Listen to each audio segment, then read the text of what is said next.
Cette semaine au podcast Ordinaire, on reçoit Cédric Bergeron, qui est un humoriste de la relève. J'ai été sur son podcast qui s'appelle Au Parloir, qui reçoit des gens qui sortent du milieu criminalisé, qui sortent de prison, comme moi je l'ai été dans le passé. Si vous ne le savez pas, allez voir l'épisode 0. Mais on a parlé de mon parcours et je me suis dit, on va le recevoir. Son podcast est complètement incroyable. On parle vraiment de sujets qui sont très particuliers, avec des gens qui sont très particuliers. Son parcours lui-même en tant qu'humoriste à 42 ans est vraiment super. Et il y a aussi son histoire sur l'adoption de ces deux petites filles qui, pour moi, j'ai eu des frissons tout le long qu'on en a parlé. Un très, très bonne entrevue aujourd'hui pendant 1 heure avec Cédric Bergeron. Bon épisode tout le monde.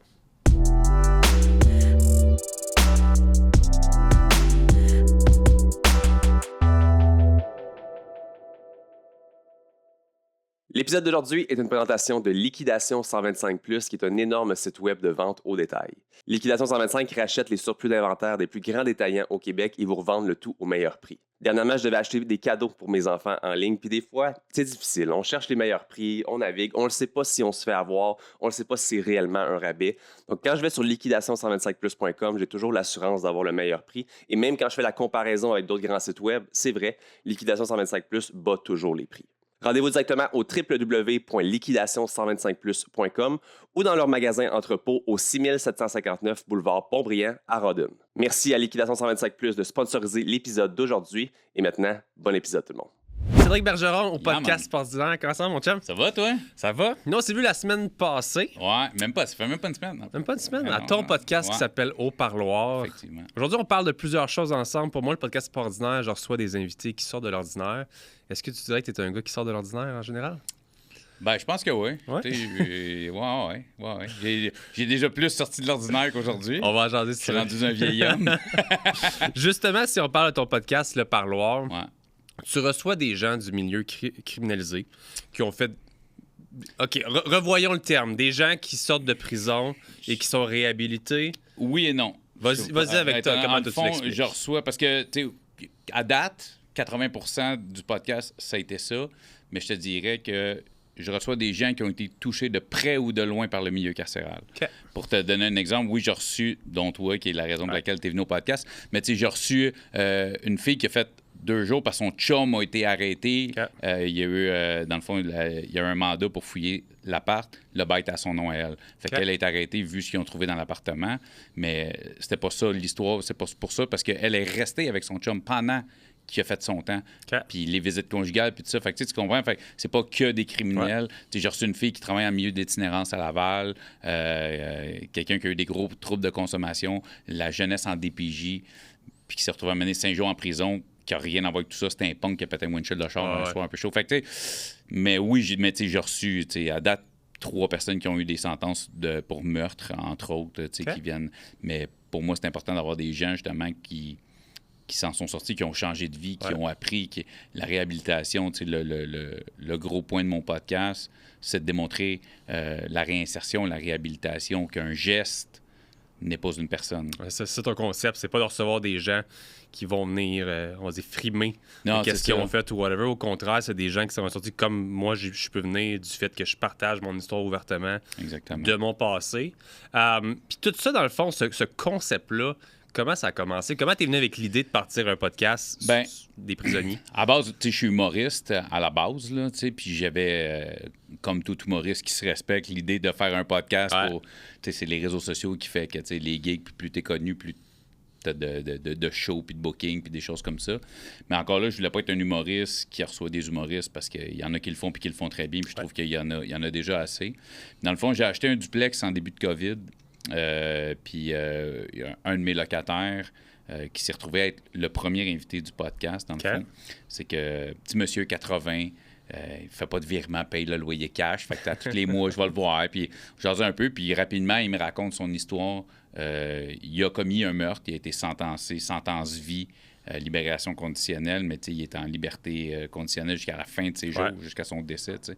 Il a fait 17 ans, puis il me raconte son histoire, puis à chaque mois, on jase tout le temps de ça un peu. Il a senti qu'il était, vu ce que j'ai de l'air, j'ai l'impression qu'il avait l'impression que je le jugerais pas, puis c'est ce qui est 100% le cas aussi. Puis à un moment donné, moi, je trouvais ça intéressant. Si moi, je trouve ça intéressant, je dois pas être le seul qui va trouver son histoire intéressante. J'ai proposé, sachant pas ce que ça allait devenir, j'ai proposé de... Hey, viendrais-tu compter ton histoire devant une caméra et un micro? Il était super down. Moi, je me suis dit, écoute, je connais assez de monde, peut-être je vais faire une dizaine d'épisodes là-dessus, ça va créer peut-être un vibe, je sais pas. T'sais. Puis finalement, ben écoute, le vibe qui a été créé alentour de ce podcast-là a été plus gros que ce que je pensais rapidement. Ouais. Fait que j'ai juste comme continué. Puis pour le moment, écoute, j'ai pas l'intention de l'arrêter. J'ai des collaborateurs, j'en parle pas pour le moment parce qu'il y a des choses qui sont en branle. Des gens, mettons, plus connus que moi dans l'univers québécois qui s'y intéressent en ce moment. Fait que, mais la base, c'était ça. Très cool. Puis après ça, je savais pas où je m'en irais. Même les premiers que je recevais, les premiers que je faisais, je savais pas ce serait quoi l'angle du podcast. T'sais. Puis plus j'en fais, plus que je reçois de messages, plus je réalise que ce podcast-là, c'est ça mon but est devenu de démontrer, de démocratiser un peu, puis d'ouvrir l'esprit au monde. T'sais, justement, comme la fille que je reçois en itinérance, puis tu le sais, moi, j'ai appris ta sentence quand tu es venu parce que je ne veux pas en savoir trop d'avance. Ouais. Parce que justement, j'aime ça apprendre. Je veux découvrir en même temps que mes auditeurs. T'sais. Puis la fille qui est venue dans le milieu de l'itinérance, même moi, j'ai appris, j'ai été choqué de réaliser à quel point c'est facile de tomber dans l'itinérance, mais à quel point c'est dur. Ouais. C'est pas, hey, va te trouver une job. Non, quand ça fait 1 an que tu es dans la rue, là, trouve-toi une job. Ouais. Ton employeur, il veut quoi? Ton numéro d'assurance sociale, il faut que tes impôts soient à jour, il faut que tu aies un compte de banque. Ouais. Si tu veux te pogner un appartement, ça te prend des revenus, ça te prend une adresse. Si tu veux recevoir un chèque de BS, ça te prend une C'est fou. À quel point c'est compliqué. Puis elle, c'est ça sa job, c'est d'encadrer le monde. Puis, fait que, c'est des choses que les gens ne savent pas. Puis c'est un peu ça le but du podcast, c'est comme donner la place à des gens qui n'ont pas justement la place ou qui je reçois pas des gens connus. Je pense que t'es probablement la personne la plus connue que j'ai reçue. Yeah. Non, mais tu sais, c'est ça. Mon but, c'est pas justement de recevoir des gens connus qui viennent raconter des histoires, c'est justement de donner la place à du monde qui n'en ont pas de place pour raconter leur histoire. Ils n'ont pas de voix habituellement. Ils n'ont pas de voix, ils n'ont pas de médias, ils n'ont pas accès à ça. T'sais. Puis, tu sais, quand tu écoutes mon podcast, ben faut que tu t'attendes à ces histoires-là. Fait que, il ne faut pas que tu sois choqué si tu écoutes mon podcast par des choses que tu peux entendre. Je veux dire. Ouais, faut pas. Moi, c'est ça, je considère mon podcast comme un safe space en tant que tel. Ouais. J'ai reçu une personne qui a fait un autre podcast ou qui a parlé de ces affaires-là. Ça a été super mal reçu. Ouais. Moi, il est juste sur Patreon à date. Le sien, je ne sais pas comment ça va être reçu. Mais en même temps, dans l'autre podcast, il a mis l'angle beaucoup sur l'action qui s'est passée. Moi, je mets plus l'action sur la personne. Mm-hmm. Moi, si quelqu'un me raconte une histoire fucked up, c'est parce que c'est lui qui me l'a sorti. C'est pas moi qui va les chercher, ces histoires-là. Là. Tu sais, toi, je t'ai pas demandé de nom, je t'ai pas demandé où tu sortais avec tes boys. Tu comprends? Ce que tu vendais exactement, les produits. C'était pas... C'est pas mon but, c'est pas de le sensationnalisme. Pas de glorifier nécessairement l'acte, plutôt d'aller vers la réhabilitation, peut-être un petit peu du why, mais quand même aller plus vers... Ben, tu sais, si la personne m'en donne, tu sais, je veux dire, moi, j'ai reçu un vieux chum d'adolescence, puis qui me compte à un moment donné qui s'est fait littéralement kidnapper, ça a fini en fusillade, Tu sais, c'est cool pour le podcast, c'est du sensationnalisme, c'est cool, puis le monde, ça les intéresse. Puis si tu me le donnes, cette histoire-là, je la prends, parfait, parce que c'est bon pour le podcast, je vais pas le mentir. Mais le but, c'est pas ça, c'est pas d'aller chercher ces histoires-là. Si tu m'en donnes, je les prends, mais je vais pas aller les chercher. Mon but, c'est pas de faire du sensationnalisme. Ah ouais, tu te promenais avec des guns, comment... C'est pas ça qui m'intéresse. Si tu me dis que hey, on a retrouvé des guns chez nous, je vais pas commencer à te demander c'était quelle sorte, t'en avais combien, t'avais-tu des balles, les as-tu... Parce que c'est pas long. Parfois, on a trouvé des affaires chez vous, OK, mais si t'es assis devant moi, c'est parce que t'es repris ou il s'est passé d'autres affaires dans ta vie, c'est ça que je veux savoir. Très cool. Moi, l'humoriste qui fait un podcast plus sérieux. Ouais, c'est ça. Au début, ça me stressait, parce que justement, c'est loin de l'humour. Ouais. Puis, tu sais, j'étais comme, Chris, moi, c'est important de mettre l'emphase sur ma carrière humoristique parce que c'est ça qui me passionne, l'humour, puis c'est ce que je tripe faire. Mais en même temps, ça amène une autre facette. Puis, justement, ça démontre, parce que oui, je suis un fan d'humour, mais si ça peut amener des ouvertures à d'autres choses, pourquoi pas, Très cool. Allons pas trop en détail dans ces choses-là. Tu as toi-même peut-être pas le passé le plus rose ever. Tu as l'air plus tannant que je le suis, mais c'est pas le cas. C'est moi qui est allé en prison et non pas toi. Sans aller dans les détails de rien, moi, une des choses que j'aime raconter aujourd'hui, c'est le pourquoi j'ai été vers les mauvaises décisions que j'ai prises. Moi, c'était une recherche d'identité, appartenir à un groupe. J'avais beaucoup d'influence. Ah, c'est donc bien cool, les gars, les chars, les filles, les montres, les ça. Toi, est-ce que sais-tu nécessairement c'est quoi les influences que tu avais étant plus jeune, ou y avait-tu un why qui t'a peut-être fait prendre des mauvaises décisions? Ben mon frère a été... mon frère, mes amis, le secteur où j'ai grandi, moi j'ai grandi à Ville-le-Moine, qui aujourd'hui il s'appelle le Vieux-Longueuil, là, mais c'est collé sur Longueuil. probablement c'est un secteur quand même relativement pauvre à l'époque. Là. Ça fait longtemps que je suis parti de là. Fait que, tu sais, j'ai des parents très jeunes, mais, tu sais, j'ai jamais manqué de rien, tout ça. Parents, tu sais, legit, toujours travaillé. Mais, tu sais, ma mère était longtemps dans l'univers des bars. Mon père a toujours travaillé. Bon, ils ont eu des amis, ils ont eu des années plus rock'n'roll. Tu sais, mon père m'a conté des choses qu'il a faites pour des amis, pas des grosses affaires, mais tu sais, t'ont gardé des affaires à la maison, des trucs comme ça. Tu sais, un peu penser à toi, justement, tu sais. Mais tu sais, j'ai des parents très droits qui étaient quand même assez stricts, mais c'est ça, tu sais, on était un peu... on était wild dans ma famille, tu sais, je veux dire, le party, c'était présent chez nous, fait que, tu sais, la consommation est venue vite, t'es jeune, le pot, l'alcool, fait que, tu sais, les parties, ça a été ça, puis là, t'es jeune, puis tu fumes du weed, t'as 14-15, ben tu travailles pas, fait que tu fais des petites conneries pour payer ton weed, puis à un moment donné, tu fais, ben, Chris, je vais en vendre du weed, ça va payer mon weed, fait que, tu sais, c'est cet engrenage-là, tu sais, mon frère était mon premier pusher, tu sais. Fait que, tu sais, c'était un peu ça. Puis c'était les conneries, on s'ennuyait, on n'avait pas d'Internet, on n'avait pas de téléphone, on était dans la rue, puis on faisait juste comme des conneries, fait que, ça a été ça. Puis plus tard, les autres choses que j'ai fait, ben c'est ça, c'était les contacts, c'était des amis, des opportunités qui se sont offertes, que on m'a pas obligé à rien, mais ça te tente-tu, j'ai cette opportunité-là pour toi. C'est ce qui est fou des fois. Moi, c'est ce qui m'intéresse des fois plus là-dedans, justement, puis dans les invités que tu reçois aussi, c'est justement un peu plus le why. Des fois, je veux dire, l'après, pour moi, est important parce qu'il y a beaucoup de gens qui s'en sortent jamais. Tu sais, j'ai été en prison, fait que j'ai vu les gens revenir, puis de pas nécessairement avoir appris la leçon, puis de s'en colisser, pardon mon langage, de comme, eux, c'est cool de revenir. Là. Puis c'est du street cred, comme on dit. Tu sais, mais le why, des fois, pour moi, c'est important de savoir, tu sais, moi, comme on raconte ensemble, ma mère est gardienne de prison. Fait que jamais j'aurais dû aller vers cette chose-là. Comme je te disais, je passais à côté de la prison de Saint-Jérôme, puis c'était comme, j'irai jamais là. C'est comme du monde que, je connais un gars, un humoriste, pour pas le nommer, Jer Alain, qui est un ami. Ses deux parents sont profs, puis il a lâché l'école, genre, en secondaire 3. Ça veut rien dire. Ça veut rien dire. Puis, mais tu sais, c'est ça, j'ai pas... puis tu sais, je l'ai déjà dit dans un podcast, moi, je me suis jamais considéré comme un criminel. Je suis une personne qui a déjà commis des crimes. Pour moi, il y a une nuance, parce que je suis pas un criminel de carrière. Je veux dire, j'ai toujours eu une job, puis tout ça. J'ai eu des à côté, j'ai fait des trucs, je veux dire, jeune adolescent, là, rentrer dans des maisons. À l'époque, là, on volait des CD, c'était bien en mode, ça prenait pas de place, puis ça se revendait bien, là, rentrer, le monde avait des tours à CD dans leur salon.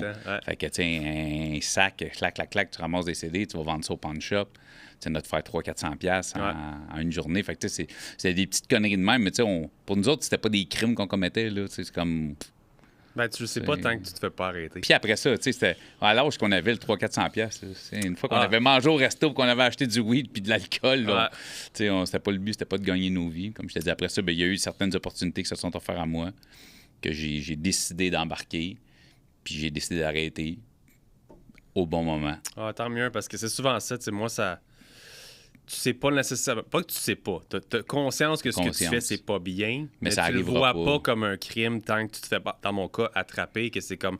Tu penses faire des choses pour tes amis, pour ton greediness, pour ta propre ego, moi, de décider d'être more and more and more. Tu sais, je veux dire, moi, si on compare nos deux cas, pour être honnête, j'ai juste été plus chanceux que toi. Ouais. Juste comme... Tu sais, toi, sont venus t'arrêter.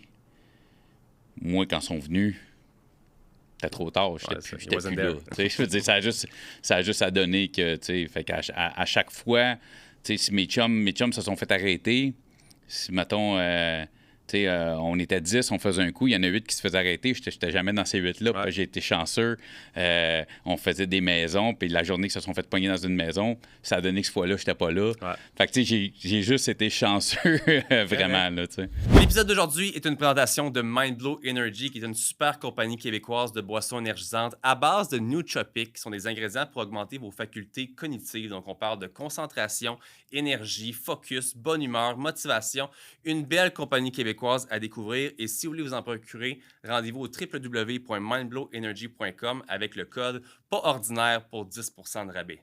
Moi, je dis souvent que ça m'a forgé la personne que je suis aujourd'hui, mon séjour en prison. Donc, de mon côté, d'aller là, c'est ce que j'avais besoin pour comprendre mes mauvaises fréquentations, en venir à la personne que je suis aujourd'hui comme j'en avais besoin. Toi, dirais-tu quand même que ces passes-là plus jeunes ont quand même forgé la personne que tu es aujourd'hui dans un certain sens? Clairement.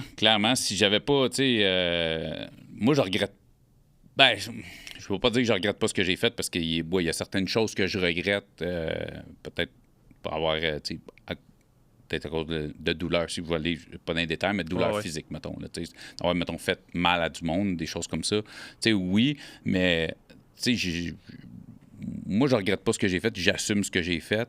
Puis, tu sais, j'ai été longtemps, moi, la prison, c'était pas une chose qui me faisait peur. Tu sais, je veux dire, je me suis dit à m'amener pas ce que je faisais, ce que j'aurais pu avoir, mettons, comme peine, ça n'aurait pas été, la fin du monde, mettons. Fait que pour moi, c'est pas une chose qui me stressait pas. Ça me dérange pas d'y aller, j'aurais pas été content. Mais c'est pas une chose qui me stressait. Mais tu sais, aujourd'hui, étant un père de famille, avec des enfants, avec une femme, avec une vie, tu sais, aujourd'hui, c'est pas la prison qui me fait peur, c'est plus d'être loin de tout ça, puis d'être, tu sais, de perdre ma femme, de perdre mes enfants. Tu sais, c'est plus ça, puis c'est ce qui fait que aujourd'hui, même si on m'offrait ce qu'on m'a déjà offert à l'époque, puis que j'ai dit oui parce que c'était alléchant, aujourd'hui, j'en ai pas besoin. Là, on se comprend bien là-dessus. C'est ça.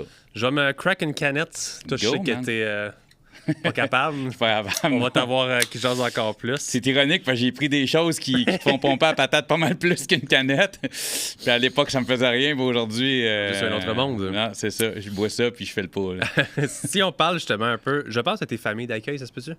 Non. J'ai été, dans le fond... Moi, j'ai deux jumelles. Je les ai adoptées. OK. Au Québec, c'est deux petites Québécoises que j'ai adoptées. Okay. Mais j'ai passé par la phase famille d'accueil dans le but d'adopter. Pour faire une histoire courte, je vais essayer de têter ça. Dans le fond, physiquement, moi et ma femme, on ne peut pas avoir d'enfants. Okay. À la base, c'est moi, mais je peux avoir des enfants naturellement à peu près impossible. On s'est retrouvés en clinique de fertilité pendant... Ma femme s'est retrouvée cliniquement enceinte, je ne sais même plus combien de fois. Puis là, il était rendu à passer des tests sur elle. Pourquoi ça ne fonctionne pas? Fait que, tu sais, les deux, là, on est vraiment... on n'est pas fait. Ça fait 17 ans qu'on est ensemble. Je pense qu'on s'est protégé un mois. Puis en 17 ans, jamais tombé enceinte. Ça marche juste pas. On n'est pas compatible. On s'était mis sur la liste d'adoption régulière au Québec qui était 7 ans d'attente. Okay. 5 ans d'attente. 2 ans plus tard, là, la clinique de fertilité, ça marche pas, tout ça. Puis j'ai shooté l'idée à ma femme. Je dis, écoute, si on peut pas en avoir, on va en aider. Je dis, quitte à devenir famille d'accueil, il y a des enfants qui en ont besoin. On a la place, on a l'argent, on a l'amour, on va en aider des kids. Puis c'est là qu'on a découvert qu'il y avait une formule famille d'accueil qui s'appelait famille d'accueil banque mixte, qui les enfants qui sont placés chez vous sont à haut pourcentage de chances d'être adoptables. Okay. On était déjà sur la liste d'adoption. Fait que quand on est allé s'informer pour la famille d'accueil, ça faisait déjà 2 ans qu'on était sur la liste d'adoption. Dans notre tête, il reste 3 ans d'attente pour qu'on puisse adopter au Québec, mais ça avait passé... C'était rendu 7 ans d'attente. Donc, 2 ans plus tard, c'était rendu 7 ans. Fait que, parce que c'est super long, tu sais. Puis, mais c'était 7 ans d'attente si tu mettais ton nom là. On était déjà, nous autres. Puis c'est ça, dans le fond. Fait qu'on a commencé, on a appris ça, on s'est informé sur la famille d'accueil Banque Mix. Rapidement, on a été qualifié comme famille d'accueil, pensant qu'on nous présenterait un projet dans l'année qui allait suivre, mais ils nous ont qualifié famille d'accueil Roche parce que notre dossier fitait avec ces 2 petites filles-là qui étaient à l'hôpital, nées prématurées, qui allaient sortir de l'hôpital incessamment, puis il y avait besoin d'une place. Fait que c'était là. Sachant le background des parents, le background puis la vie des parents, ils savaient que c'était encore un dossier qui était pas connu, mais ils nous l'avaient dit, écoute, c'est un dossier qui est risqué, on n'est pas sûr, mais parce que normalement, un enfant va toujours être placé dans une famille d'accueil régulière avant.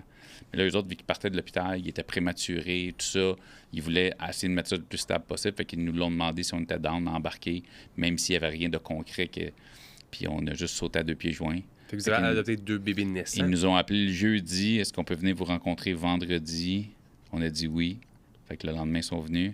Puis on dit lundi matin, 2 petites filles de 7 semaines qui vous attendent à l'hôpital si vous êtes down. J'ai des frissons là du passé, man. Puis écoute, moi, nous autres, on avait une pièce vide parce qu'il faut que tu sois un minimum préparé. Nous autres, on était en attente d'un enfant à 0. On était en attente d'être qualifié comme famille d'accueil. Si on était qualifié comme famille d'accueil, on avait fait une demande, nous autres, pour un enfant à 0-3 ans. Okay. Puis la DPJ ont des specs. Fait qu'il faut que la chambre mesure de temps par temps minimum. Blablabla. On avait une chambre, on avait peinturé gris pâle, neutre, mais on n'avait pas de lit, pas rien, parce que 0-3 ans, c'est pas le même lit, c'est pas le même stock. Fait que la pièce est vide, disant que hey, si on est qualifié, parfait, on va attendre. Ils nous présentent un projet, on va aller magasiner. Puis, fait que là, ils arrivent, puis ils nous disent, là, finalement, hey, c'est pas l'enfant, c'est les enfants. Ils nous expliquent le projet. Puis là, comme, juste une chose qu'on n'est pas sûr, ils vont dans la pièce, ils mesurent. La pièce est genre 8 pouces, trop pas assez large. Genre. Okay. Mais dans l'autre pièce, c'est un atelier de couture à ma femme, où il y a un piano, il y a... Fait que dans la fin de semaine, il faut vider cette pièce-là, mettre toutes les autres affaires. Il a fallu que je fasse venir des déménageurs de piano pour bouger un piano d'une chambre à l'autre, parce qu'il n'est pas bougeable. Ça pèse 800 quelques livres. Là. Fait que ça, écoute, ça nous prend 2 coquilles. Puis qu'on allait chercher à l'hôpital, il faut sortir de là avec 2 coquilles. Ça nous prend, écoute, là, ça a été une fin de semaine de fou. Puis finalement, ça a été reporté de 2 semaines parce que, étant donné qu'il était né prématuré, il était vraiment minuscule, il pesait moins de 5 livres à 2 à la naissance. Puis ils ont eu des pneumonies, puis tout ça, fait qu'ils sont restés 2 semaines de plus à l'hôpital. Okay. Mais le lundi, on était prêts. On est allé les rencontrer à l'hôpital. On est allé les voir une fois. Il y en a une qui était encore intubée quand on l'a vue la première fois parce qu'il fallait qu'elle soit gavée. Okay. Puis 2 semaines plus tard, on est arrivé à l'hôpital. On a passé une nuit, un 10 décembre. Ce qui est ironique, c'est que j'ai rencontré ma femme un 10 décembre aussi. Fait que pour nous autres, pour la famille, je l'ai tatoué le 10 décembre parce que c'est une date pour moi super importante.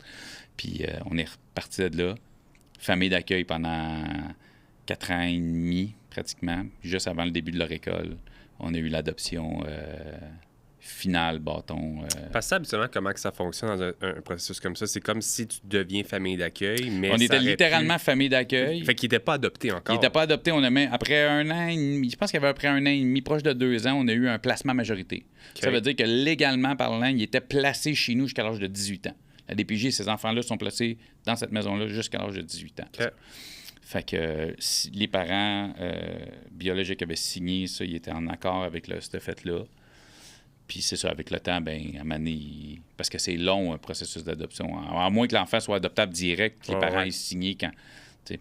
Puis, mais c'est ça, fait qu'il y avait le placement majorité, puis à Mané, bien, la vie a fait en sorte que la DPJ a fait leur travail, puis que les parents, voyant très bien qu'il n'y avait aucune chance, vu que c'était le plan de l'adoption. Parce qu'on aurait pu être juste famille d'accueil jusqu'à 18 ans, dire nous autres, on préfère pas adopter, mais c'était pas le cas. C'était le but présent. Le but à la base, c'était pas de devenir famille d'accueil, nous autres, c'était d'adopter. Okay. On avait décidé de devenir famille d'accueil, mais quand on a su que c'était ça, bien, on aurait pu rester famille d'accueil après, mais avec 2 enfants, c'était déjà pas pire. Fait que c'est ça. Fait que, puis aujourd'hui, ben, c'est sur leur acte de naissance, c'est mon nom, le nom de ma femme. Ils portent mon nom de famille. Même les prénoms ont été changés. Ils ont quel âge? Ils viennent d'avoir 10 ans il y a 2 semaines. Ouais. Fait que c'est mes 2. Puis tu sais, on a passé par une grosse gamme d'émotions, moi puis ma femme. D'un, tu apprends que tu n'es pas capable d'avoir des enfants. Ouais. Après ça, tu vas en clinique de fertilité, tu dépenses des milliers, mon chum. Je me suis littéralement endetté. Là. On s'est retrouvés dans la dette, j'ai emprunté de l'argent, puis tout ça. Là, parce que c'était à l'époque où le gouvernement payait le traitement. Là. Des médicaments, puis tout ça. Ma femme se faisait injecter d'hormones, puis c'était un bordel. Puis à chaque fois qu'on faisait ça, ma femme réagissait super mal aux médicaments. Les ponctions étaient difficiles. On était supposé de se faire sortir des gens 10-12 ovules. Elle avait de la misère à en sortir 2-3. Là, elle se fait implanter un ovule, ça marche pas. Fait que c'est fou, on s'est mariés pour... Ben, tu sais, ça fait longtemps que j'avais demandé ma femme en mariage, mais tu sais, on avait acheté une maison, puis... Puis à un moment donné, on était assis dehors, un peu déprimés. Fait que quand on se marie-tu l'année prochaine, juste pour se mettre dans un autre mindset de style bébé fertilité. Ouais. Fait que ça a été rough pour le couple.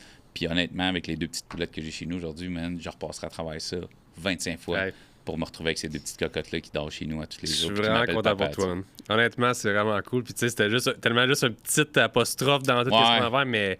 Non, mais moi, j'en parle quasiment dans chaque podcast que j'ai été, j'en parle, puis pour moi, puis si ça peut inciter des gens à suivre. C'est drôle parce qu'on parle de ça. Puis hier, une fille avec qui ma femme est allée à l'école, qu'elle n'a pas parlé depuis 30 ans, puis elle connaît notre histoire. Puis on a fait un appel vidéo avec moi, ma femme, puis elle, puis son chum, parce qu'ils sont là-dedans, ils pensent s'en aller vers là, parce qu'ils étaient justement même chose que nous autres sur l'adoption régulière. Okay. Puis ils se sont fait parler de la banque mixte. Puis là, fait qu'on pense pendant 2 heures de temps, on en a parlé. Fait que, je trouve que l'adoption, c'est un des plus beaux gestes. Oui. Je comprends les gens qui veulent avoir des enfants naturels, puis je veux dire, à base, c'était ça mon plan. Oui. Mais si tu peux pas en avoir, écoute, l'adoption... Il y a des histoires d'horreur, oui, là.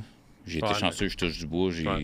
Mais malgré qu'au début, ça n'a pas été simple, là, quand même. Là, on vit dans le doute. Puis j'aurais pu, moi, après un an, là, j'aurais pu les perdre. Là. Il suffit que ça sorte. Si mettons, la mère avait un oncle qui était très présent. Si l'oncle, lui, il levait le flag disant « Hey, je vais y prendre, moi. » Dans la première année, là, la famille biologique a priorité. Là. Okay. Si lui, il avait décidé de faire « Je les prends. Bye-bye. » J'ai plus jamais de contact, j'ai plus jamais de nouvelles d'eux autres à vie. Là. C'est fou. Fait que... je pensais...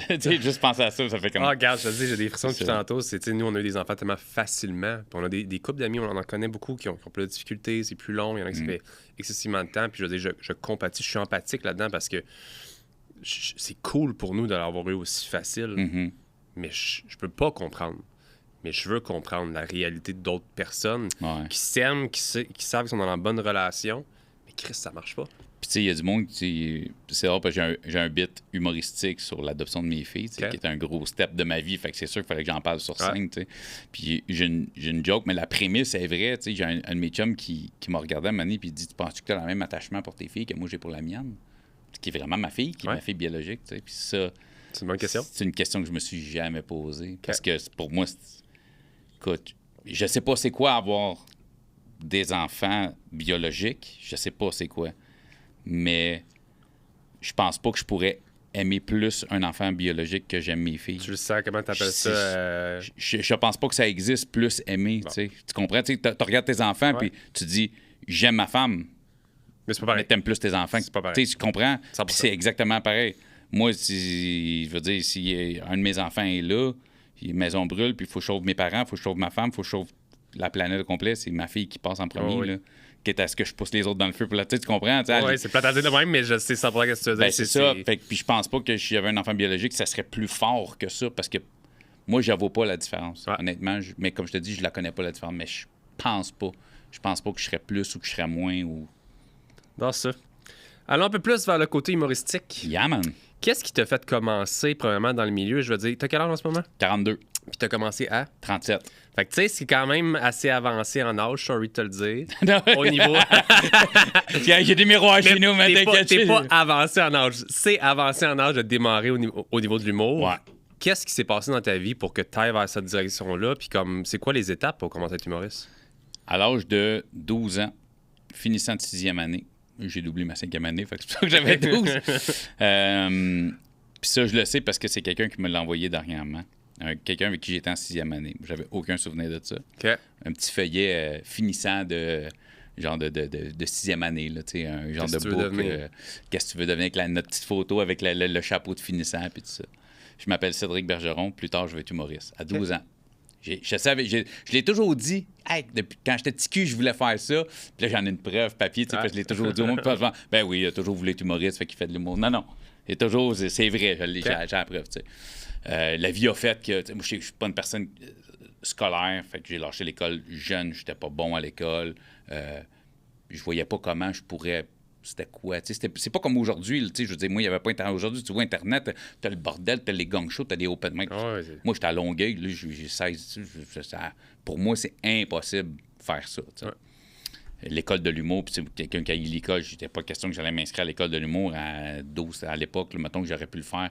Puis je pourrais aujourd'hui, mais j'ai aucun intérêt à aller dans une école à 42 ans. Mais ce que je veux dire, c'est que c'était 12-13 000 $, j'aurais jamais payé ça pour aller dans une école. Fait que moi, j'ai fait de la musique, j'ai fait du rap, j'ai fait des rap battles, j'ai fait un mixtape par moi-même, j'ai produit mes affaires, puis tout ça. Quand je sais pas si tu te souviens, parce que tu es plus jeune que moi quand même, mais tu as dû connaître En route vers mon premier gala. Je sais pas si tu as connu ça. Bon. Quand ça a parti, ça a rallumé ma flamme. Puis là, je disais à ma femme, hey, toujours voulu faire ça, toujours voulu. Puis là, t'envoyais du monde se planter, là. T'avais du monde qui. Encore... Là, la graine était là, mais je fais. Mais j'avais encore pas. Mais je fais comment j'écris ça, un numéro d'humour? Comment j'écris ça, une joke? J'en connais des jokes. Je le fais le cave, je ferais du monde dans un party. Puis je disais, c'est joke trash, des affaires, tu fais comme. T'as pas dit ça pour vrai. Moi, c'est ça. Moi, oui, je l'ai dit. Puis pour moi, tout se dit, tout se punch. T'sais. Fait que ça a ravivé. Puis sous-écoute, le podcast de Mike Ward. Quand sous-écoute a commencé, j'ai commencé à écouter ça. Puis là, j'ai écouté les humoristes parler. Puis là, ça commençait à devenir plus du concret. Là, on en voit de plus en plus. Puis à écouter les humoristes parler du milieu de l'humour, j'étais comme... je peux pas croire que je passe à côté de mon rêve de petit cul. Puis Dave Morgan, qui est un humoriste qui est à la radio à Énergie aussi, ami d'un ami. On s'est retrouvés à m'amener à Las Vegas ensemble, tout ça. Fait que, tu sais, je peux dire que c'est un gars que je connais assez bien, fait que je l'ai contacté. Puis il savait que j'avais déjà dit, tu sais, ça m'a toujours tenté de faire ça. Puis je disais, hey, j'ai écrit de quoi, j'ai eu un flash. Fait qu'il a comme regardé ce que j'avais écrit, il m'a donné 2-3 petits cues, genre. Puis 3 semaines plus tard, je faisais l'open mic au bordel avec ce numéro-là, qui était sur l'adoption de mes filles, qui est le premier numéro que j'ai écrit, qui existe encore, mais qui ressemble plus pantoute. C'était vraiment les premiers balbutiements. Ça a marché, j'ai trippé. Ça a bien été, ça a marché. Je l'ai écouté dernièrement, je suis tombé dessus, c'était mauvais. Les premiers. Mais tu sais, je veux dire, ça a quand même bien été. Je me suis pas planté, il y a eu des rires, puis j'avais quand même eu du fun. J'avais l'aisance de la scène parce que je n'avais déjà fait avec la musique. Open mic, j'ai pris des ateliers d'écriture avec un gars qui s'appelle Frank Grenier, qui malheureusement n'en fait plus, mais ça a été repris par une formation qui s'appelle La Chose, qui donne justement des ateliers d'écriture humoristique, tout ça, si tu veux pas aller à l'école. Il y a l'ENH, l'école de l'humour aussi, qui donne, tu peux faire des stages de soir, il y a des cours du soir, là, que tu peux t'inscrire aussi à ça. Okay. Mais je sais pas, l'option Frank, pour moi, c'était une belle option. Puis fait que tranquillement, j'ai comme plus compris comment écrire des numéros, rendre ça plus concis, rendre ça plus punché, rendre ça plus efficace. Puis c'est à force d'en faire, puis à force de faire de la scène, puis d'en regarder, puis d'en écouter, puis de travailler avec d'autres humoristes. Puis fait que tu bâtis. Moi, j'ai mon personnage de scène aussi, qui est, je suis pas un personnage avec une perruque, mais tu sais, mon delivery puis la façon que je parle sur scène n'est pas la même que quand je sors de scène. Ou si, mettons, j'anime. J'anime, je vais être moi, j'anime à une soirée, mais quand je suis dans un number, j'ai mon personnage de scène, tout ça. Fait que c'est des choses que tu découvres avec le temps. Puis écoute, je trippe encore, ça fait 5 ans, ça va de mieux en mieux. J'ai l'intention en 2024 de sortir mon heure à moi, de promener, louer des petites salles, puis faire mon show un peu à travers le Québec. Très cool. Sinon, c'est ça, les soirées d'humour, bordel, les comedy clubs, puis tout ça, là, des headlines, des corpos. De plus en plus, je continue, je trippe. Puis le podcast, moi, il y a le Gong Show, dans le fond, qui est un show tourné au bordel, qui est de plus en plus populaire. Puis moi, à date, j'ai le record du Gong Show. C'est moi qui l'ai fait et qui l'a réussi le plus de fois. Okay. Tellement que je suis allé comme juge. Parce que quand tu le réussis un certain nombre, après 10, il va comme juge. Puis ça, Gong, c'est quoi? C'est quand il rit, je pense? Non, dans le fond, c'est 3 minutes, le Gong Show. La première minute, t'es free. Okay. Puis après 1 minute, si t'es mauvais, bang, il coupe ton number avec un coup de gong, puis il te ramasse. En gros, là, tu sais. Fait que, puis tu sais, c'est quand même assez populaire. Tu sais, il y a 25 puis 40 000 views par épisode qui sort. Il y a un bon Patreon. C'est beaucoup écouté par les humoristes. Fait que, tu sais, moi, il y avait plein d'humoristes que je connaissais de nom, que j'avais jamais croisés, puis quand je les croise, je fais comme, ben oui, je t'ai vu au Gong Show, tu sais, je sais t'es qui, tu sais. Fait que ça l'a aidé pour mon booking, tu sais. J'écrivais à du monde, hey, je sais pas si tu me connais. Ben oui, Ced, je t'ai vu au Gong Show plein de fois, puis t'es bon, puis je vais te faire un spot. T'sais. Fait que, tu sais, ça m'a beaucoup aidé dans la dernière année parce que, au retour COVID, là, honnêtement, là, ça m'a un peu démotivé le COVID parce que juste avant le COVID, ça commençait. Je commençais à pogner des 15 minutes, puis à me promener un peu. J'avais des gigs à Québec, à Gatineau, tu sais. Je sortais des open mic. Là, c'est arrivé, puis quand le COVID est arrêté, puis là, tous les spots, tous les noms, le monde qui avait déjà des noms établis, ils prenaient tous les spots, ce qui est tout à fait normal, là, tu sais. Fait que moi, je repartais open micer, là, en bas de l'échelle. Fait que le Gong Show m'a fait remonter vite la pente. Puis une chance, parce que je sais pas si j'aurais eu le mojo pour me redonner, puis me recrinquer à recommencer de la base. J'étais plus dans le mot, hey gars, j'ai toujours voulu le faire, je l'ai fait, check. Ouais. Ça a l'air un milieu quand même assez difficile à percer si t'es... C'est pas... En fait, honnêtement, c'est pas un milieu difficile à percer. Okay. C'est un milieu qui est long à percer. Okay. Parce que même... T'arrives, là, t'es un open micer, là, puis tu pètes tout. T'arrives, là, tu fais 5 minutes, tu vas faire 5 minutes, le monde te voit, tu fais un 10 minutes, t'arraches tout, t'es écœurant, t'es malade, c'est fou, mais t'es le nouveau phénomène. Il y a personne qui va t'engager en headline 6 mois plus tard. Même 6 mois plus tard. Même si t'arraches tout, man, tu vas arrache tout d'un open mic, arrache tout d'un soirée. Oups, tu vas avoir un spot découverte au bordel. Arrache tout au spot découverte au bordel 5, 6, 7, 8, 9, 10 fois là, tu vas peut-être commencer à jouer les samedis entre, des fois, Louis-José, puis, tu sais, je suis même pas là encore. Moi, tu sais, j'ai fait la soirée découverte du bordel pour la 2e fois. Fait que j'ai joué plein de fois au bordel, Gang Show, puis l'open mic du bordel, plein de fois, je les compte même plus. Okay. T'es pas payé, puis c'est des 5 minutes où, là, j'ai commencé à faire des 8 minutes payées, ça fait 2 fois, je le fais. Tu sais, ça fait 5 ans. Puis j'y vais, puis là, quand tu joues au bordel, tu testes pas, là. Oh, ouais, tu les vois avec du béton, puis bang, ouais. tu vas là pour tout arracher, puis tout ça. Fait que, tu sais, c'est des étapes. Est-ce qu'il y en a qui ont fait paf rapidement, mais c'est du monde, puis c'est pas du monde qui ont fait paf en une semaine. Tu sais, je pense, mettons, au exemple, les Grandes Crues ou Christine Morancy, ou, tu sais, c'est du monde, tu disais, Christine Morancy, ça a popé vite. Ben, ça a popé vite. Tu sais, Mona de Grenoble, je pense que c'est la dernière, écoute, en 1 an, paf, tu sais, mais c'est parce que c'est un phénomène aussi. Puis Chris Mona, moi, je le connais. C'est écœurant, là. Ouais. Moi, je suis un fan en partant, tu sais. Mais tu sais, ça, c'est très, très, très, très rare. Tu sais, faut que tu amènes, tu aies un casting vraiment, puis que tu sois ça coche, puis tu sais... Ouais, j'ai même une différence, peut-être quelque chose une différence, tu sais. Moi, j'étais un homme blanc de 42 ans, là, hétérosexuel, qui fait de l'humour noir. Et Chris, je suis pas dans le top de ce que la TV veut attirer, puis la radio veut attirer, tu sais. Puis c'est pas mon but non plus, tu sais. Je veux pas être signé par Faneuf, puis faire une tournée de salle, puis tu sais, c'est pas mon intérêt. Moi, j'aime ça. J'aime le temps que ça prend, tu sais. À l'âge que j'ai, tu sais, quand tu commences début vingtaine, tu te concentres, tu fais que ça, puis tu vis 8 dans un appart. Mais tu sais, moi, là où est ma vie, le train de vie que j'ai, je suis pas prête à dire je m'investis à 100% à l'humour en ce moment, puis je lâche tout. Parce que j'aime ça, recevoir un compte puis le payer sans regarder dans mon compte de banque avant si je peux le payer.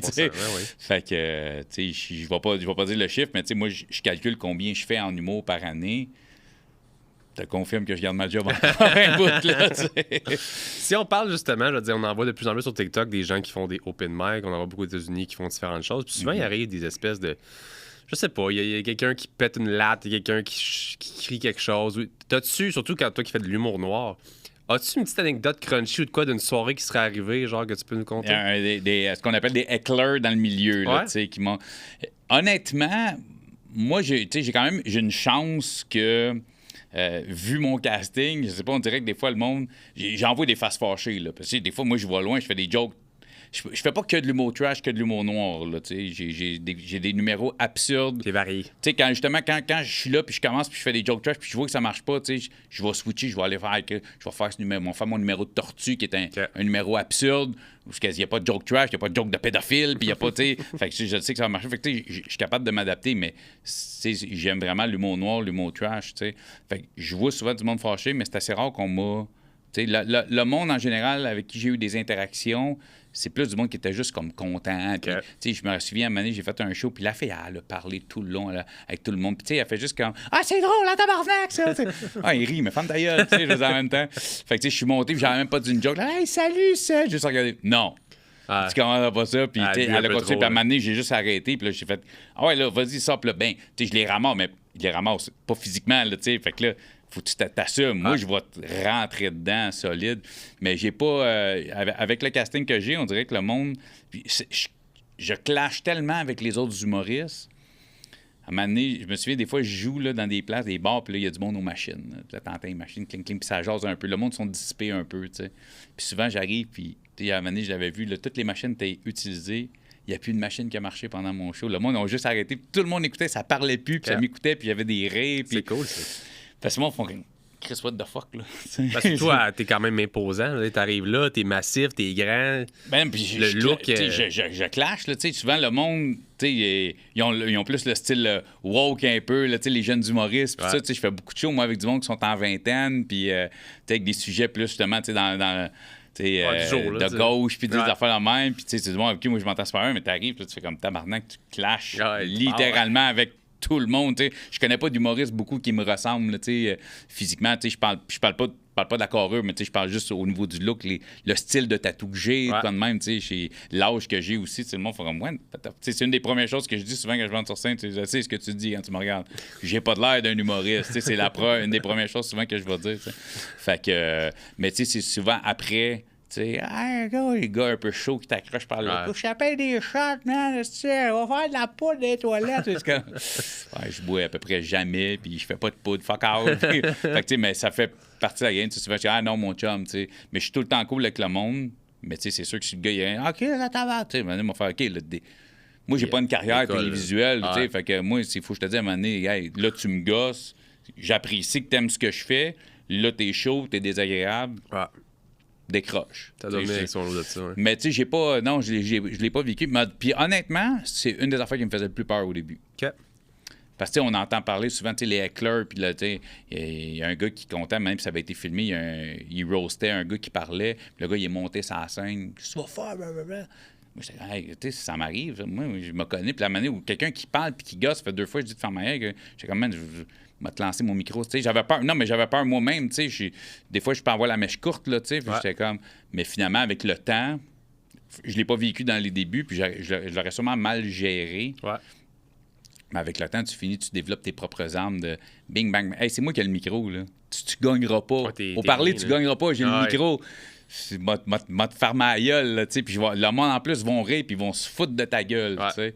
Fait que, tu sais, la personne, je te dis, c'était un couple, puis quand j'ai arrêté, je les ramassais. Puis plus je les ramassais, plus le monde, parce qu'il pas rien que moi que tu gosses tout le monde. Fait que je te ramasse, toute la salle est avec moi. Là. Tout le monde taillit en ce moment, puis se fout de ta gueule. Fait que, mais j'avoue que ça me faisait peur au début. J'avais peur de péter une latte. Juste, hey, ta femme, tu te calisses de gueule par chez moi.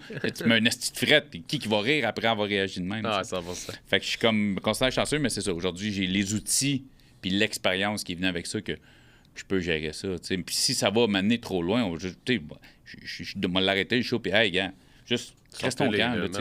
Puis je l'ai déjà vu, là, en début d'un show, l'animateur il a fait hey, on va prendre une pause. 3 petites madames en avant, un peu pactées, qui étaient gossantes. Il a fait gars, on va vous rembourser, mesdames, puis juste crisser votre camp. Là, tout le monde va avoir une soirée de marde à cause de vous trois. Fait qu'ils ont foutu dehors. Puis après ça, là, ça a été un running gag tout le long de la soirée après ça. Il faut savoir gager son crowd, puis tempérer ça des fois. Là. Mais en général, je suis chanceux. Je touche du bois, mais ça m'arrive pas trop souvent. Le monde a tendance à m'écouter. S'il parlait justement de tempérer son crowd, ça revient un petit peu à ton podcast. Justement, selon les individus que tu reçois, les invités, comme tu l'as dit, tu cherches à parler de personnes, en fait, à recevoir des gens qui sont réhabilités ou, comme tu dis, des situations. Comment est-ce que tu fais pour filtrer les gens qui viennent sur ton podcast? Parce que tu dois avoir des demandes, toi aussi, de gens qui veulent venir sur le podcast. J'en ai beaucoup, de plus en plus, ce qui est cool. Merci aux gens qui font ça. Mais tu sais, dans le fond, c'est que c'est une... Tu sais, je vais checker Facebook, c'est une grosse source de... Un bel outil. Un bel outil, tu sais. Mais je suis pas à l'abri des surprises non plus. Tu sais, à date, c'est pas arrivé. À date, j'ai un podcast, je vais pas trop rentrer dans les détails parce que le podcast va quand même sortir. Mais tu sais, je l'ai coupé quand même vite à maner parce que ça tournait en rond, puis j'étais comme, OK, tu sais, j'avais eu la version qu'il m'a donnée au podcast... J'aurais peut-être fait, moi, que je suis pas sûr, tu sais. Mais encore là, ça amenait une autre perspective que j'avais pas eu encore. Mais, parce que je parle aux gens, puis j'essaie de tu sais, c'est quoi que tu as fait? Quel genre de sentence tu as eu pour quel genre de choses?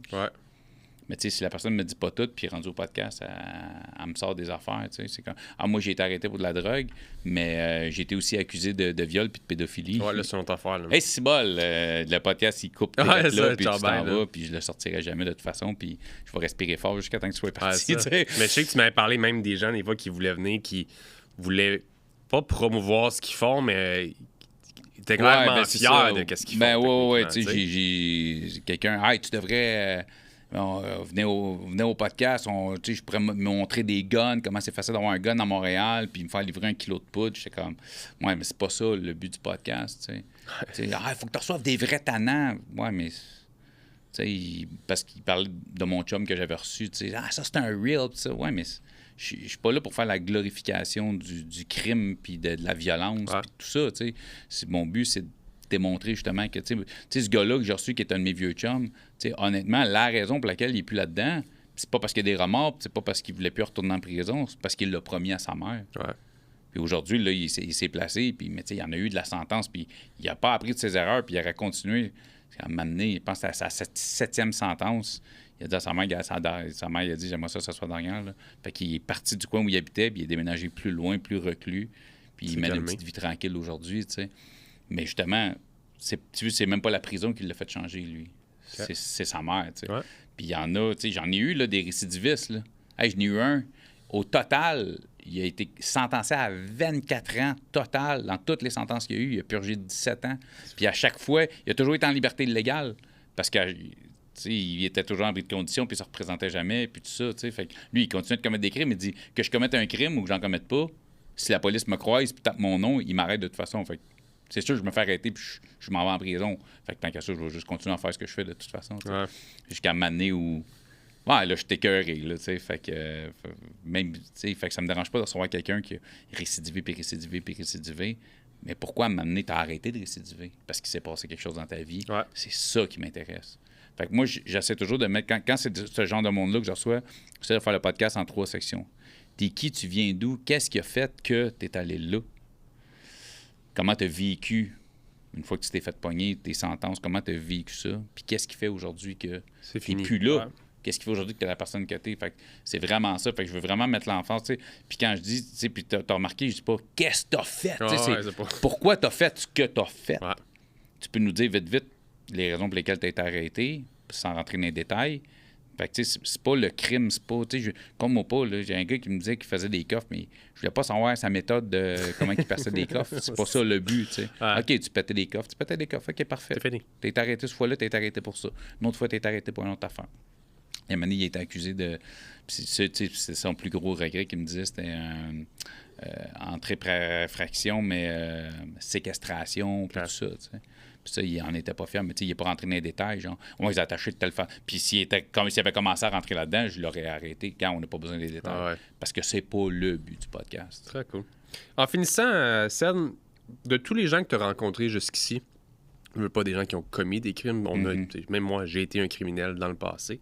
Est-ce que tu découvres un dénominateur commun chez les gens qui... Là, tu parles-tu des gens que j'ai reçus au podcast? Jusqu'ici, peut-être des gens que tu as rencontrés, côtoyés plus jeunes, whatever. Est-ce que tu es capable de mettre peut-être un trait de caractère ou quelque chose qui te donne l'impression que... En fait, j'irais par section. Tu sais, il y a un haut pourcentage. Je les mettrais en 3 sections. Consommation. OK. 90% du monde qui sont en dedans, c'est pas des gros criminels. C'est de la consommation, c'est des crimes reliés à la consommation.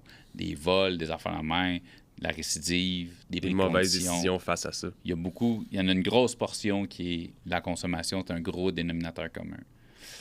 T'as une autre partie qui est... Je peux arriver. C'était ça ma vie.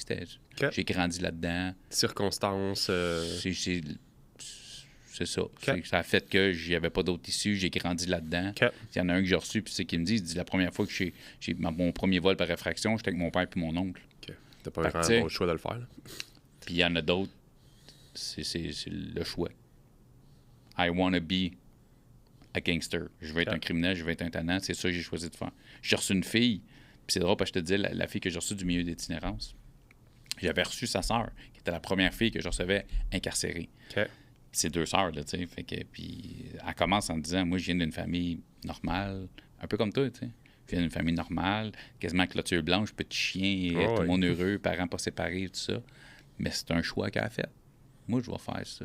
Puis elle m'a amené à pogner le cancer, puis elle s'était calmée, puis elle a fait, hey, fuck you, le système, m'en faire mon argent. Okay. Tu sais, mon gars, il manquera pas de rien, mais si je pars, dans sa tête, elle était condamnée, là, tu sais, fait qu'elle a fait comme, tu sais, fait que, tu sais, c'est un mix, tu sais, de consommation, de détresse, tu sais, il y en a qui sont tombés, tu sais, le décès d'un parent ou de quoi de même, tu sais. Puis, tu sais, il y en a, des fois, tu sais, c'est un cercle, tu sais, comme toi, ça a été ça, tu sais. Ouais. Tu t'es pas dit, tu t'es pas réveillé un matin et dit, hey, moi, là, je rentre là-dedans. Là. Non. Business. Là. Moi, je deviens un dealer, je deviens un gangster, je deviens un criminel. Non, tu comprends? Non, mais c'est... Non, je vais juste ramasser les pieds dedans, mais ça a été progressif. Puis, tu sais, moi, ça a été ça aussi. T'sais. Moi, tu sais, c'est niaiseux. Moi, je viens... ma famille est reconstituée très, très jeune. Okay. Mes parents bio là, sont connus à 14, mariés à 18, m'ont eu à 20, divorcés à 21. Mon père a eu ma garde. Mon père a rencontré une femme assez rapidement. J'avais 1 an. Elle avait déjà 2 enfants. Okay. Un gars de 2 ans, une fille de 5. sont encore ensemble aujourd'hui. C'est mon frère, c'est ma soeur. Fait que, tu sais, fait que moi, à base, biologiquement, je suis enfant unique. Okay.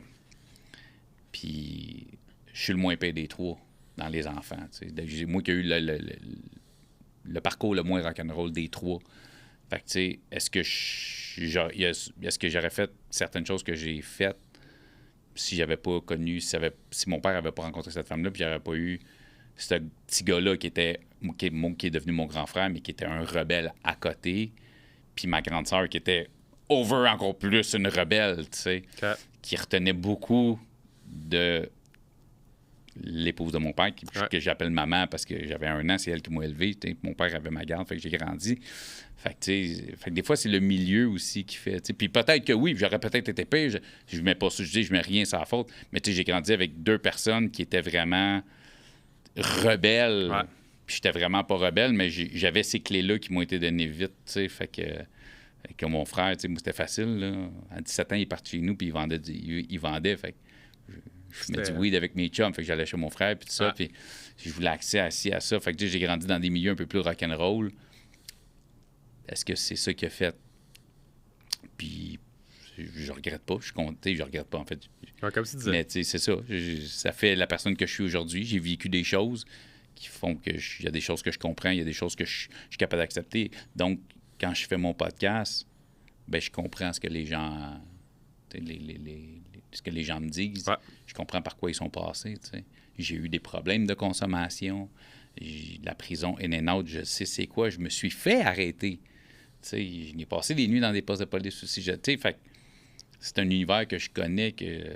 Puis, quand je reçois des messages reliés à mon podcast de « Hey, ça fait 2 mois, j'ai arrêté le cristal meth. Puis ton podcast me fait me rendre compte qu'on peut s'en sortir. Hey, je connais pas mon père, mais j'ai écouté ce podcast-là, puis je comprends pourquoi je connais pas mon père. Je comprends c'était quel genre de personne, mon père. J'y ai jamais parlé, mais là, j'ai l'impression que son double vient de parler à ton podcast, puis je comprends pourquoi mon père a jamais été là. Ouais. C'est ça me donne, mon gars, du jus. Puis c'est avec ces messages-là que je comprends à quoi il sert ce podcast-là. C'est très, très cool. Puis pourquoi il faut que je le continue, t'sais. Ced, un gros merci d'avoir été au podcast. Guys, allez voir ça au Parloir podcast. Parloir, ouais. Excellent. Je suis content d'avoir été sur le podcast, mais les autres épisodes sont vraiment super. Cédric Bergeron, on peut te retrouver un petit peu partout aussi en tant qu'humoriste. Ouais, ben toutes les plateformes Cédric Bergeron Humour. Okay. Tu vas tomber Instagram, TikTok, puis YouTube, Cédric Bergeron, ou si tu fais juste Au Parloir, Spotify, tout ça, là, vous allez tomber directement sur le podcast. Un gros merci, mon chum. Hey, merci à toi, man.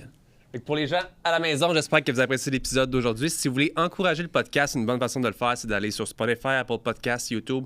Allez subscribe, laissez un 5 étoiles, laissez vos commentaires aussi et laissez vos questions pour les invités des fois. Ce que je vais faire prochainement, recevoir mes invités avec des questions du public ou faire des petits off-season qu'on s'appelle puis qu'on jase un peu. Fait que je t'en reparlerai en temps et lieu. Yeah, man.